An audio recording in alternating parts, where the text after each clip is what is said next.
Bonjour à tous, je suis Doriane, journaliste aux Nouvelles Esthétiques et Spa de Beauté, les médias de référence des professionnels de la beauté et du bien-être. Je suis ravie de vous proposer une série de podcasts dédiés à des success stories d'esthéticiennes. À chaque épisode, j'échange avec une esthéticienne qui explique comment elle a réussi, ce qu'elle a mis en place pour que son activité cartonne et sa vision de l'esthétique. C'est l'occasion pour vous de vous nourrir et de vous inspirer du témoignage de chacune. Et pour les plus assidus d'entre vous, n'hésitez pas à vous munir d'un bloc-notes car les bonnes idées et les conseils avisés, c'est ici que vous les trouverez. Bonne écoute! Dans cet épisode, j'ai le plaisir d'accueillir Alice Pichery. Alice a commencé sa carrière dans l'esthétique en tant que formatrice. Une activité passionnante mais très prenante qui l'a conduite jusqu'au burn-out. C'est alors qu'elle crée The Sacred Skin Studio, un concept d'institut qui mêle le soin du visage, l'astrologie et la spiritualité. Elle nous dévoile les secrets de son succès. Bonjour Alice, merci beaucoup d'être avec nous. Bonjour Doriane, merci beaucoup pour cette invitation aujourd'hui. Est-ce que vous pouvez nous expliquer au départ pourquoi est-ce que vous vous êtes orientée vers le domaine de l'esthétique pour votre carrière professionnelle ? Oui, alors c'est une très bonne question qui me ramène à très loin. Oui. Vu que effectivement, me replongeant dans les débuts, je me suis rendu compte que ça faisait 20 ans que j'étais dans le secteur de l'esthétique. C'est quelque chose qui vraiment est venu naturellement, donc depuis que j'étais très jeune, un secteur qui m'attirait.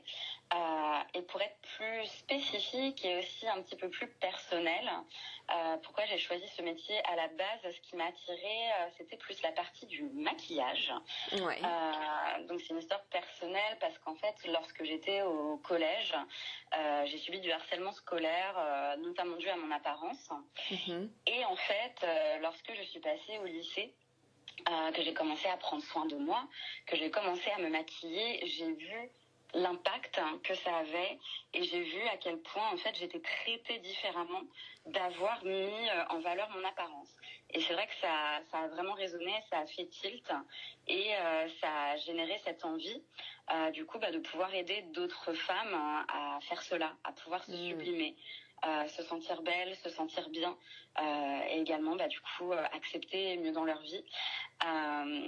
Et en plus de ça, j'ai toujours eu une envie naturellement de prendre soin des autres aussi. Voilà, donc c'est quelque chose qui s'est exprimé assez naturellement du coup d'aller vers ce cursus. Et puis une fois que je suis arrivée donc en école d'esthétique, que j'ai découvert vraiment la partie du soin du corps et du visage, quand j'ai vraiment mis la main dans la pratique, là ça a été vraiment la révélation. Et c'est ce qui m'a poussée vers cette spécialisation spécifique dans le soin du corps et du visage, puisque pour moi, je suis moins esthéticienne que à l'heure actuelle, donc facialiste où je suis vraiment spécialisée et il y a des talents dans le métier de l'esthétique que je ne peux absolument pas faire. Oui. Par exemple, la dépilation, les ongles, les teintures de cils, toutes les choses qui sont minutieuses et visuelles, voilà, ça fait partie, on va dire, du scope de l'esthéticienne, mais c'est vrai que je m'identifie moins à ce terme-là. Et plus en tant que facialiste et dans le soin où c'est là que je brille très naturellement. Quels sont les diplômes que vous avez passés en esthétique ? Alors, du coup, moi après le bac, j'ai été dirigée donc vers un BTS, esthétique cosmétique. Donc ça, c'était sur la période 2005-2007. Donc je pense que les noms des diplômes ont peut-être un petit peu évolué depuis. Possible. Mais en tout cas, voilà, c'était comme ça que c'était à l'époque. Donc voilà, ça c'était 2 ans pour ce BTS-là. Et ensuite, donc j'ai eu cette envie de me spécialiser donc dans le soin. Donc j'ai effectué ensuite une formation spa, donc spécialisée massage du monde et spa management, où là vraiment ça a ouvert un peu plus de spécialisation sur tous ces massages du monde qui à l'époque c'était vraiment la tendance dans les spas où on a découvert l'Ayurveda, le Balinais, tout le Shiatsu. Enfin c'était vraiment. On faisait le tour du monde des massages. Exactement, ouais, c'était cette époque-là où après il y a l'espace 5 mondes par exemple qui ont été créés, tout ça. Donc voilà, j'ai l'impression de parler d'archives. Mais voilà, donc c'était ça à l'époque en 2008. Et sur le parcours, alors après ça, j'ai fait une petite échappée en Australie. Ça, c'est vraiment une décision qui a changé le cours de ma vie. Et après un an passé là-bas où j'ai pu aussi travailler en spa, qui a été très formateur, donc je suis revenue en France pour passer un diplôme cette fois complètement hors de l'esthétique. En fait, je suis retournée en fac et j'ai fait donc une licence de langue parce que du coup, je savais que je voulais que la dimension internationale s'inscrive dans ma carrière. Donc ça a été vraiment 2 années un petit peu compliquées quand on retourne par choix dans ce genre de parcours alors qu'on a déjà commencé à développer notre carrière. Oui. Et puis par la suite, après cette licence de langue, ce qui a un petit peu finalisé ce que finalement moi après je voulais faire dans ma carrière, je voulais devenir formatrice. C'est vraiment quelque chose qui est venu très très tôt. Et donc j'ai effectué la formation EMASUP, donc une école vraiment spécialisée dans la formation. Dans les métiers d'animation, les métiers de formation. Et donc j'ai effectué cette formation EMASUP pendant 1 an en alternance, où j'étais en même temps chez l'Occitane à la formation internationale. Et donc c'est là que j'ai mis mon premier pied, mes premières expériences vraiment dans la formation, avant que ma carrière se lance vraiment en 2012 du coup. Alors du coup, c'est vrai que vous avez passé beaucoup de diplômes pour pouvoir ensuite devenir une véritable experte. Et à l'issue donc de ces différentes formations, diplômes, là, ça a précisé un peu plus ce que vous souhaitiez faire. Donc vous dirigez vers peut-être la formation, toujours le soin et finalement pas le maquillage. Oui, tout à fait. C'est vrai qu'en fait, ces formations... chacune a eu son rôle et a joué en amenant les compétences clés qui ensuite ont vraiment permis de développer ma carrière en tant que formatrice internationale, où j'ai vraiment utilisé toutes les facettes de chacune de ces formations, que ce soit le côté formation, le côté langue, le côté spa, massage du monde et management. Donc vraiment chacune a étoffé finalement ses fondations pour ensuite être à l'aise dans ma carrière en tant que formatrice. Donc vous êtes formatrice internationale finalement, donc ça a duré combien de temps ? Eh bien, ça a duré presque 10 ans. Donc, ça a commencé en 2012. J'ai eu l'opportunité de pouvoir travailler en tant que formatrice internationale basée à Miami. Donc, ça a été le début d'une deuxième partie de ma vie. Donc, où je suis partie aux États-Unis, où je suis restée donc 10 ans du coup. Ah ouais. Et, donc, j'ai vraiment, en fait, ma carrière s'est développée là-bas. Donc c'est vrai que je retrouve beaucoup de cette façon de faire qui est très américaine dans ma façon de travailler aussi parce que. Et elle est comment cette façon à l'américaine par rapport à la française? Quelles sont les différences? Je dirais qu'elle est vraiment. Moi, je verrais vraiment le côté où on arrive à voir les opportunités partout, où il n'y a pas de problème, il n'y a que des solutions, où on ne perd pas forcément de temps dans du perfectionnisme, où on va vraiment plutôt à l'efficacité et à l'opportunité. Voilà, il y a plein de manières de faire où on se met pas trop de limites non plus dans ce qu'on peut accomplir. Je pense que ça fait partie d'une des raisons pour lesquelles je suis où j'en suis maintenant. Donc après, voilà, il y a aussi des choses qui sont moins positives, on va dire, dans la manière de faire américaine. Donc c'est vrai que moi, le fait d'avoir cette double culture, j'ai pu puiser et à la fois dans la culture française et à la fois dans la culture américaine, justement le meilleur des deux et les combiner en fait ensemble. Et je pense que c'est ça aussi qui a fait que j'ai pu avoir une carrière plutôt intéressante. Et donc pendant 10 ans, vous avez travaillé pour la même marque ou vous avez changé? Pour quel type de marque est-ce que vous travailliez à cette époque-là? Alors, j'ai changé un petit peu, mais finalement pas beaucoup. Alors, la première expérience qui m'a amenée à Miami, c'était avec Sotis, qui est quand même une marque reconnue dans le secteur. Donc ça a été très, très, très formateur. J'étais plutôt focus sur les États-Unis dans un premier temps. Ensuite, un petit peu plus à l'international sur la fin de mon contrat là-bas. Donc ça a duré un petit peu plus de 2 ans. Après, j'ai eu besoin d'un temps de pause parce que je voyageais énormément. Donc j'ai eu aussi quelques années en tant que spa manager. Responsable de comptoir aussi de grands magasins. Donc j'avais besoin de rester plus localement. Et puis après, vraiment, je dirais l'expérience qui m'a le plus marquée et pendant laquelle j'ai vraiment pu apprécier vraiment toute l'étendue du métier à son plus haut point, et ça a été incroyable. Ça a été mon expérience chez Sisley. Donc la marque Sisley haut de gamme, vraiment qui est aussi à la fois sur le soin, mais aussi qui est vraiment multi-axe sur le parfum, le maquillage, les cheveux également. Donc et ça a vraiment été la plus belle expérience professionnelle que j'ai eue, qui a été pendant un petit peu plus de 5 ans. Donc tout d'abord à Miami, et j'ai effectué la dernière année au siège à Paris, et c'est ce qui m'a ramené petit à petit justement vers Paris aussi. Oui, qui vous a fait revenir finalement en France. Oui. Et alors, du coup, petite parenthèse, par rapport à cette expérience-là que vous avez eue, il y a de nombreuses esthéticiennes qui souhaitent devenir formatrices internationales. C'est un métier qui fait quand même un peu rêver. Est-ce que vous avez des conseils à donner justement à ces esthéticiennes-là, qui sont même peut-être encore élèves aujourd'hui, pour y parvenir? Oui. J'aurais plein de conseils par rapport à la formation.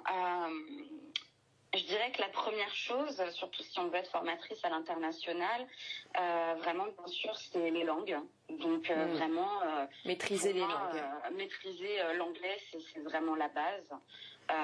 Et après, si on peut parler plus de langues, tant mieux. Mais c'est vrai que voilà, il faut pouvoir avoir cette ouverture aussi d'esprit, d'être multiculturel, de pouvoir faire preuve de beaucoup d'adaptabilité. Aussi, ça c'est vraiment une skill très importante. L'adaptabilité, c'est-à-dire avec les personnes que l'on forme, le pays dans lequel on est.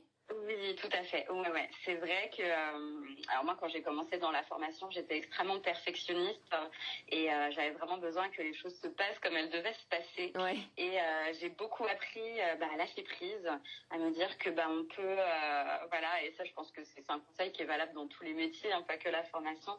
Mais c'est vrai que quand on est dans ce secteur spécifiquement, on a besoin que tout se passe parfaitement. Et en fait, c'est pouvoir improviser et s'adapter au fait que quand on arrive sur place, il n'y a pas forcément tout le matériel dont on avait besoin, qu'on avait commandé. Il n'y aura pas forcément toutes les personnes qui s'étaient inscrites. Il y a vraiment toujours des choses qui se passent qui ne sont pas comme prévu. Oui. Et puis aussi, il y a des cultures qui sont vraiment différentes. Donc, pouvoir s'adapter aussi à ça, aux façons de faire. Où en France, on a vraiment des horaires très stricts, où en général, on est quand même très, très organisé. Oui. Bon, moi, j'ai travaillé avec des cultures qui étaient beaucoup plus flexibles, qui étaient moins à la minute près, etc. Donc, on apprend aussi à s'adapter à tout ça. Et voilà, après, je pense que... Donc, adaptabilité, maîtrise des langues. Oui, maîtrise des langues, et aussi vraiment avoir, en fait, des compétences de formation. Ça s'apprend en fait d'être formatrice. C'est pour ça que je suis allée chez Emma Sup. C'est vraiment pour avoir ces compétences, parce qu'on peut adorer un métier, adorer certaines techniques, mais ensuite pouvoir les transmettre, c'est encore d'autres compétences. Donc on peut être très très bonne esthéticienne, mais ça ne veut pas dire qu'on a forcément les compétences pour transmettre ensuite. Après, ça s'apprend. Il y a des gens pour qui c'est inné, mais on peut aussi l'apprendre. Mais voilà, ça fait partie aussi des choses importantes. Et je dirais ne pas vouloir mettre la charrue avant les bœufs, dans le sens où, pour moi, c'était important de passer plusieurs années d'abord en cabine pour ensuite former. Je me suis jamais dit que je pourrais former les gens. Je me sentais pas légitime. Et je pense que maintenant, on est vraiment dans une société où on veut tout faire vite, on veut tout avoir tout de suite. Mais en fait, pour pouvoir former les gens et être légitime, il faut quand même avoir une certaine expérience, avoir aussi compris ce que les gens vivent tous les jours en cabine, pour pouvoir après les coacher et les former. Et donc ça vient avec l'expérience. Et en fait, se dire... moi, j'ai toujours su que je voulais être formatrice, mais c'était important pour moi de passer quand même un certain nombre d'années en cabine pour pouvoir comprendre les personnes que j'avais en face de moi. Et puis la dernière chose que je dirais, c'est ne pas idéaliser le métier. Je sais qu'il est très très très idéalisé, il est glamour et il est incroyable. Et vraiment, j'ai vécu des expériences mais magnifiques. Mais il y a aussi, comme tout métier, voilà, même quand on est star ou acteur, ou enfin voilà, dans tous les métiers. Tout n'est pas rose. Voilà, tout n'est pas rose et voilà, il y a le côté où on est beaucoup sur la route. C'est fatigant physiquement. On n'a pas forcément beaucoup de routine. Et voilà, le fait d'être constamment en voyage, il y a aussi un côté quand même très fatigant où on manque d'ancrage. Mais c'est vrai que quand on est sur des premières années dans notre carrière où on peut se permettre de ne pas être chez nous et où on a ces envies de voyager, c'est vrai que voilà, c'est génial. Il faut y aller. Je pense que c'est important de parler avec des personnes qui justement ont fait ce métier pour pouvoir avoir une vision réaliste en fait du métier. Donc finalement, vous êtes formatrice pendant 10 ans, donc ce qui nous ramène à 2022 à peu près. Oui. Et alors du coup, donc vous revenez en France et qu'est-ce qui se passe ? Voilà. En fait, du coup, oui, sur 2021-2022, c'est opéré naturellement, mais aussi un petit peu douloureusement, parce que du coup, j'ai subi, comme beaucoup de personnes, un burn-out de mon poste, corporate à Paris, où vraiment mon corps, mon esprit m'ont complètement lâché. Et je pense que tout simplement, moi en fait, je suis très introspective, je suis très connectée à mon développement personnel, je suis très, je me fais accompagner avec une psychologue, je suis très connectée à ma spiritualité également. Donc pour moi, ça a été une période, ce burn-out, où j'ai vite compris que c'était en fait un message qui me disait peut-être que là en fait, tu fais des choses qui ne sont plus alignées avec toi, avec ton chemin de vie. J'ai vraiment pris ça comme une redirection. Et du coup, voilà, je me suis posé les bonnes questions et j'en ai conclu que en fait, il était temps de passer à une autre étape de ma vie où je serais plus alignée avec moi-même, où je pourrais être plus authentique et plus libre dans ce que j'allais créer.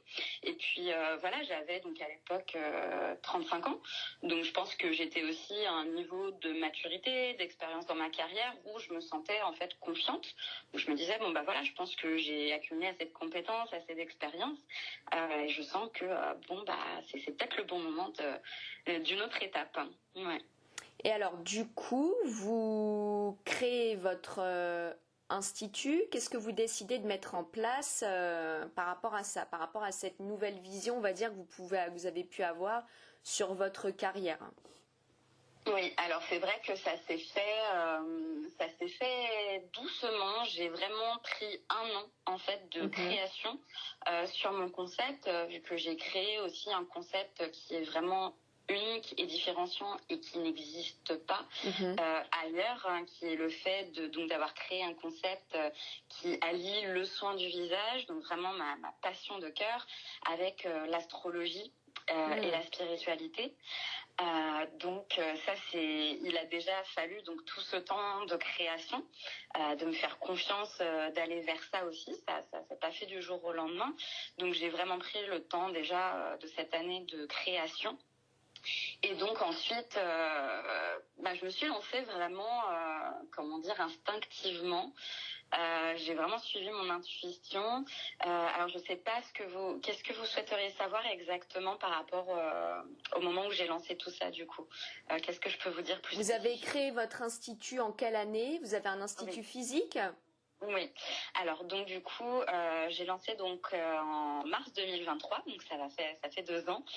Et donc ce qui m'a aidé à me lancer, sachant que du coup j'ai lancé à Paris où je n'avais aucune clientèle existante, aucune connexion. Ouais.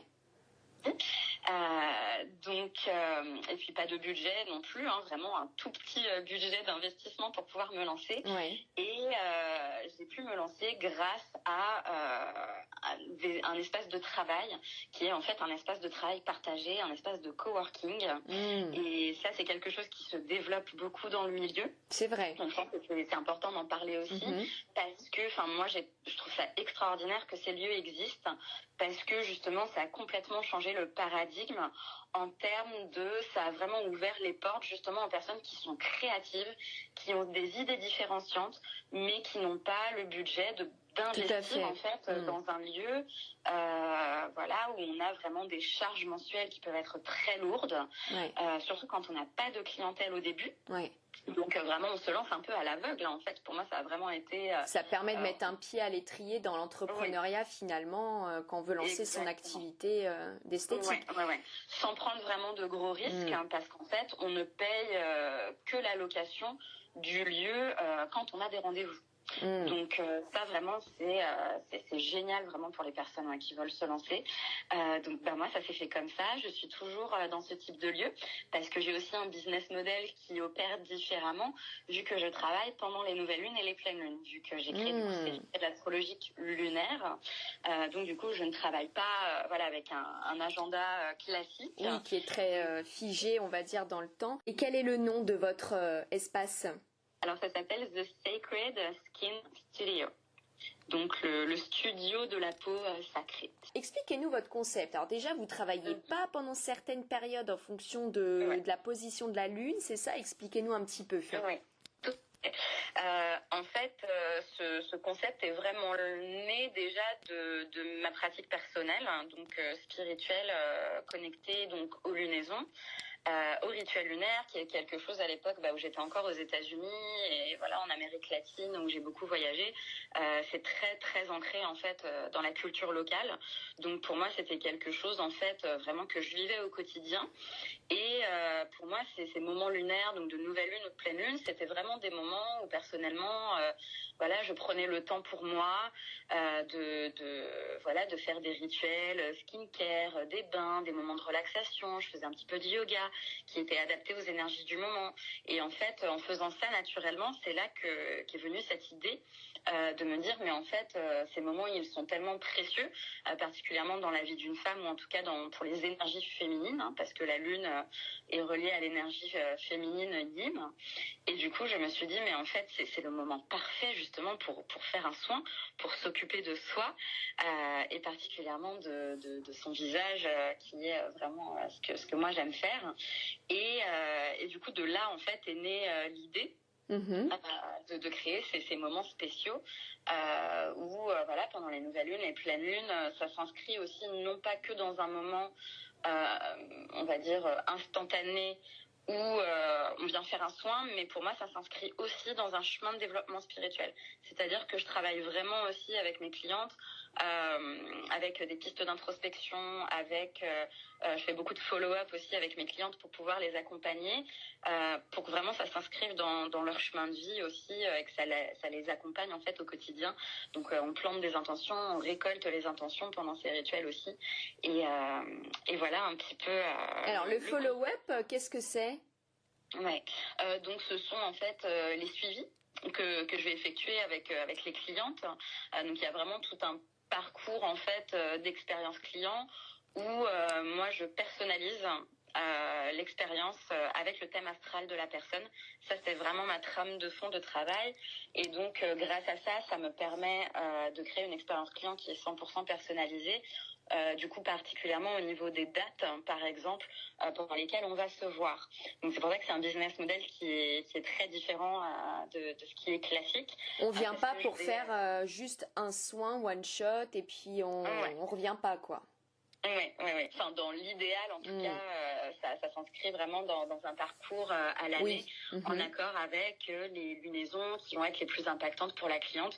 Donc, je fais toujours suivre après le soin, voilà, de quelques recommandations. Moi, je lis aussi les thèmes astro, donc je peux voir s'il y a des transits particuliers qui se passent pour elles, qui peuvent les impacter sur une certaine période, où là, voilà, ça va être un petit peu plus challengeant. Là, c'est très positif, etc. Enfin, voilà, je prends aussi ce temps de suivi, donc le temps qui est nécessaire entre chaque session pour garder ce lien. Alors par exemple, admettons, moi je suis une cliente, je prends rendez-vous chez vous parce que je suis intriguée, que je m'y connais pas trop en astrologie, mais que peut-être en effet, je pense un petit peu qu'il peut y avoir un impact sur la réalisation de soins en fonction de la lune, de mon thème astral, etc. Comment est-ce que vous prenez en charge la personne ? Elle prend rendez-vous pour un soin visage, un soin corps, et puis après, qu'est-ce qui se passe ? Enfin, comment est-ce que vous faites pour m'accueillir ? Au niveau des soins, déjà la carte de soins, elle est très simple. Oui. Il n'y a qu'un soin qui est donné soit en rituel de nouvelle lune, soit en rituel de pleine lune. Donc ça déjà c'est très simple et après c'est l'intentionnalité en fait du soin qui va changer, mais le rituel en lui-même, on va dire que on retrouve la même structure. Donc ça enfin voilà, moi j'ai vraiment choisi d'être hyper spécialisée dans ce que je fais. Et ça combine quoi du coup ce que vous faites pendant le soin? Oui, alors le cœur du soin déjà c'est vraiment le soin visage. J'ai des demandes un petit peu de soin corps, mais pour l'instant je préfère vraiment me spécialiser sur le soin visage, sachant que le corps complet est tout de même impacté, vu que tout est relié. Et du coup, en plus de ce cœur de soin visage, on a toute la partie, on va dire, expérientielle et énergétique. Qui va participer à avoir vraiment un rituel unique, notamment par exemple une méditation. Donc après, c'est vrai que voilà, je peux pas livrer tous mes secrets de fabrication. Bah non, sinon on va vous les piquer. Voilà, mais en tout cas, il y a des outils énergétiques, on va dire, qui résonnent avec le corps émotionnel de la personne, qui sont sélectionnés spécifiquement pour l'accompagner et justement aller résonner avec ces parties d'elle que finalement la personne n'a pas besoin de connaître. Dans le thème astral, en fait, moi je vais voir le thème astral et je vais voir ce qui se passe pour la personne. Même si elle n'a aucune connaissance, c'est pas grave, en fait, c'est moi qui vais venir avec mes différentes méthodes donc énergétiques, d'aromathérapie, ma playlist, ma méditation et d'autres choses pour accompagner en fait ce qu'elle vit énergétiquement sans qu'elle ait besoin de le mentaliser en fait. Le corps le sait et c'est la sagesse de son corps qui va s'accorder avec ce que moi je vais pouvoir faire. Du coup, vous fonctionnez sous forme de cure, entre guillemets, quand il y a une cliente qui vient et vous avez un suivi entre chaque soin. Comment ça se passe à ce niveau-là? Alors, c'est pas forcément un concept de cure, mais effectivement, c'est quelque chose sur lequel je veux me pencher, le pouvoir vraiment avoir des packages pour effectivement que pour la personne, ce soit clair pour elle sur comment l'année vraiment on va travailler. Mais en fait, on va dire, il y a quelques piliers dans un thème astral qui vont être par exemple l'ascendant, le signe lunaire, le signe solaire. On va dire que c'est un peu les 3 piliers. Et pour chaque pilier, on retrouve des lunaisons, des nouvelles lunes et des pleines lunes qui vont activer ces piliers-là. Donc ça déjà, ça nous permet d'avoir une trame, on va dire, comme ce qui pourrait être considéré effectivement comme une cure, donc de soins qui pourront être effectués pendant l'année. Mais voilà, pour l'instant, pour moi, c'est plus quelque chose d'intuitif où j'ai pas forcément envie de forcer les clientes à dire il faut que tu viennes absolument sur telle nouvelle lune, telle pleine lune. Enfin voilà, elles font aussi en fonction de ce qu'elles ressentent et de leur intuition. Et est-ce que vous avez suivi des formations justement par rapport à tout ce que vous évoquiez, par exemple l'aromathérapie, savoir lire un thème astral? Oui, tout à fait. Après, oui, sur l'aromathérapie, ça c'est quelque chose avec lequel je travaille depuis toujours dans le métier. Mais après, c'est vrai que pouvoir faire le lien entre aromathérapie et astrologie, ça effectivement, il y a beaucoup de ressources qu'on peut trouver sur ça. Et effectivement, moi l'astrologie, je l'ai toujours pratiquée de façon amateur. Mais c'est vrai que quand j'ai décidé de l'inclure plus dans mon métier, effectivement, j'ai commencé à faire, et je continue de faire des formations parce que moi aussi j'ai aussi envie d'aller plus loin que cette partie pratique et tangible au niveau du corps où j'ai envie par la suite de pouvoir aussi proposer les consultations qui vont avec pour vraiment travailler encore plus avec la cliente sur son parcours de vie. Et au niveau des soins, est-ce que vous avez sélectionné des marques particulières pour vous accompagner dans cette approche ? Oui, tout à fait. Alors au vu de ma clientèle, je suis plutôt dans le cœur de la clientèle parisienne. Je voulais travailler surtout avec des marques déjà françaises. Qui avait une certaine éthique du coup en termes de formulation. Je voulais vraiment des formulations qui soient clean, qui soient libres de tout ingrédient un petit peu polémique. Et effectivement, ça a été pas mal de temps de recherche parce que j'ai aussi moi mon exigence professionnelle professionnelle, avec mes années d'expérience dans le métier où je recherche aussi des produits quand même pro. Donc vouloir combiner les deux, ça a été pas mal de recherches.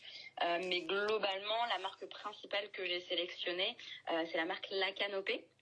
Donc qui est plutôt en fait une marque retail que je vais étoffer moi après avec des petites trouvailles professionnelles pour aller plus loin quand même au niveau des résultats parce que j'ai besoin de ça, mais en tout cas c'est une marque vraiment qui pour moi amène les bénéfices que je recherche pour ma cliente. C'est une marque qui présente toutes les caractéristiques dont j'ai besoin en termes de formulation, mais aussi de sensorialité, à un prix abordable aussi. Donc j'ai retrouvé les valeurs en tout cas que je recherchais pour le moment. Et en quoi l'inclusion, par exemple, donc de méditation, de lecture de thème astral ou vos autres petits secrets, on va dire, que vous mettez en place pendant vos soins, en quoi ça c'est complémentaire avec des soins, une application de soins purement des cosmétiques, des soins topiques ou des techniques manuelles? Oui. En fait, parce que ça nous permet de travailler tous les corps, hein, parce que du coup, c'est vrai que dans notre métier, on va plus cibler le corps physique, hein, le corps tangible, mais en fait, on a aussi un corps mental, hein, le corps mental qui impacte grandement notre apparence. Parce que si on est extrêmement stressé, si on est tout le temps dans l'anxiété, par exemple, ça va impacter notre apparence directement avec la production d'hormones de stress, par exemple. Tout à fait. Donc ça permet vraiment cette technique-là de travailler le système nerveux et du coup de l'apaiser, parce qu'on est souvent en over-stimulation. Et il y a aussi le travail sur le corps émotionnel, et les émotions, ça nous impacte aussi énormément sur notre apparence, et c'est pour ça que de plus en plus la beauté, ce qu'on appelle énergétique, se développe, parce qu'en fait on sait très bien que quand on brille de l'intérieur, ça se voit à l'extérieur, et quand on se sent bien, quand on est heureux, quand on a une bonne santé mentale, ça c'est très important, la santé mentale, quand on a une bonne santé mentale et que notre corps émotionnel est aussi équilibré, quand on se sent en sécurité dans le système nerveux, tout ça, ça se voit. Et ça fait que, en plus, on a beaucoup plus aussi d'oxygénation, de relaxation dans le corps, ce qui fait que les produits que j'utilise pendant le soin, ils sont encore mieux assimilés en fait par les cellules, et du coup les résultats aussi vont être encore plus visibles de par cette relaxation globale du corps mental et émotionnel. Donc vous avez créé un véritable soin sur mesure. C'est ça qui vous démarque de vos consoeurs finalement. C'est ce concept assez unique. Oui, je pense qu'effectivement... déjà, c'est effectivement le concept en lui-même est vraiment unique. Donc ça, c'est sûr que c'est ce qui fait que ça se démarque. Et effectivement, moi, j'ai choisi en fait la grille de lecture de la personnalisation par le thème astral. Pour moi, c'est vraiment une signature unique, énergétique, qui est spécifique à chaque personne. Et moi, en tout cas, c'est ma vision du monde. Donc c'est ma grille de lecture, et c'est ce qui me permet d'aller plus loin avec chaque personne. Mais alors, c'est pas forcément évident d'attirer des clientes pour ce type de soins quand on s'y connaît pas trop, qu'on est un peu curieuse. Peut-être parfois, il y a même des personnes qui peuvent être réfractaires, je ne sais pas. Comment est-ce que vous avez fait pour vous développer une clientèle et puis la fidéliser au passage? Oui. Alors ça, c'est vrai que et si j'avais dû écouter toutes les personnes qui m'ont dit ça, je me serais pas lancée. C'est vrai que c'était un pari, et c'est vrai que versus quand j'ai développé le soin, j'étais encore aux États-Unis, donc je baignais vraiment dans cette ambiance astrologique et spirituelle qui est beaucoup plus développée. C'est vrai qu'on m'a dit, mais pourquoi tu lances ça à Paris, en France, où les gens sont quand même moins ouverts? Ça commence quand même à s'ouvrir, mais c'est vrai que c'est plus lent. Donc c'est vrai que déjà au niveau du marché, effectivement, c'était pas le marché le plus évident, mais malgré tout, il y a vraiment un potentiel qui est là. Et en fait, alors pour développer la clientèle, moi du coup je me suis dit je vais m'adresser aux personnes qui sont déjà sensibles à ce sujet. Donc j'ai travaillé beaucoup tout au début, vu que j'avais vraiment zéro clientèle, zéro contact. Oui, en plus vous partiez de rien, on va dire. Exactement, ouais. Donc j'ai contacté en fait des personnes sur les réseaux sociaux, surtout des astrologues qualifiés qui pour moi aussi incarnaient les valeurs, on va dire, intègres de l'astrologie, parce qu'on voit de tout, on est d'accord. Oui, donc, ça c'est sûr. J'ai contacté des astrologues qui pour moi avaient vraiment des valeurs d'intégrité par rapport à ce que moi je transmets aussi dans l'astrologie. Et du coup, je les ai contactés, je les ai invités à faire un soin gratuit. Et puis, elles ont repartagé en fait sur leur réseau et ça a vraiment commencé tout petit comme ça. Donc, ça a vraiment été un travail de fourmi en fait. Ça s'est fait petit à petit et puis au fur et à mesure, voilà, les personnes par mon site, par des recherches, par les réseaux, ont commencé à me trouver. Et en fait, c'est ça qui, moi, je trouve est très gratifiant dans ce que j'ai créé, c'est que il y a vraiment un croisement des genres, c'est-à-dire que il y a des personnes qui déjà étaient ouvertes à l'astrologie, qui ont tout de suite été curieuses et qui ont pris rendez-vous avec moi, qui jamais n'étaient venues en spa faire un massage ou faire un soin visage. Et en fait, ça les a ouvertes à une nouvelle façon du coup de prendre soin d'elles. Oui. Donc il y a eu cette ouverture vers le soin du visage justement qu'elles n'intégraient pas du tout. Et inversement, j'ai des personnes aussi qui étaient curieuses, qui adoraient prendre soin d'elles par le soin du visage. Ça du coup les a ouvertes un petit peu à l'astrologie. Et puis je pense qu'en fait après l'expérience parle d'elle-même. Moi je parle de moi-même aussi par rapport à ce que je transmets. Ou je pense pas donner une image qui est perchée, qui n'est pas ancrée. Enfin, moi, je pense que je suis vraiment en fait à l'équilibre entre le pragmatisme et le côté plus spirituel. Et en fait, j'ai réussi à trouver le point d'équilibre qui fait que je pense que les gens aussi voient que ils peuvent me faire confiance en fait et que ça ne sort pas de nulle part tout ce que j'ai créé. Et puis, ça permet peut-être de transitionner vers une question que vous aurez par la suite. Participer au concours du meilleur soin signature l'année dernière, en 2024, ça m'a aussi donné une grosse légitimité, qui je pense aussi a pu justement rassurer beaucoup de personnes en voyant que du coup j'avais remporté ce prix dans ma catégorie l'année dernière. Et du coup, j'ai aussi remporté un autre prix au mois d'octobre. Et du coup, je pense que ça, forcément aussi, ça aide les personnes qui pourraient être un petit peu dubitatives. Oui. Ça aide aussi à donner un petit peu de confiance et à se lancer. Et ce qui est très important aussi, ce sont les avis que les clients vont mettre sur la page Google, sur mon site. Les avis que laissent les clients, ça c'est crucial. Et je pense que les personnes, en voyant les avis que j'ai, voient qu'effectivement, elles peuvent se lancer si elles sont curieuses. Et alors, quels sont les éléments selon vous qui font qu'une esthéticienne réussit? Est-ce que c'est justement, comme vous l'évoquiez, le fait de proposer quelque chose de différent, d'avoir un soin signature, donc peut-être un petit peu de tout ça à la fois?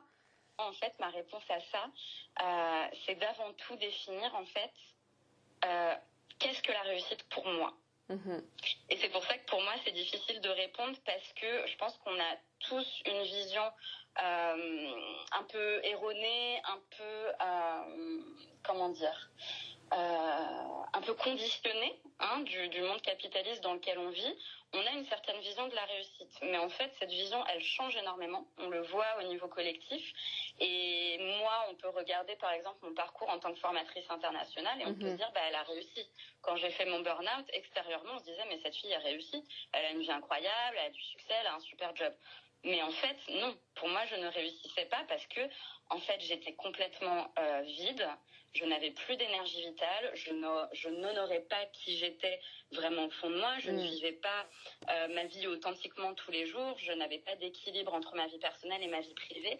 Et en fait, donc je pense que c'est pour ça que c'est une réponse l'épanouissement pour chaque personne. L'épanouissement, dans ce cas, serait peut-être un terme un peu plus approprié, alors, par rapport à ce que vous expliquez. Peut-être, effectivement.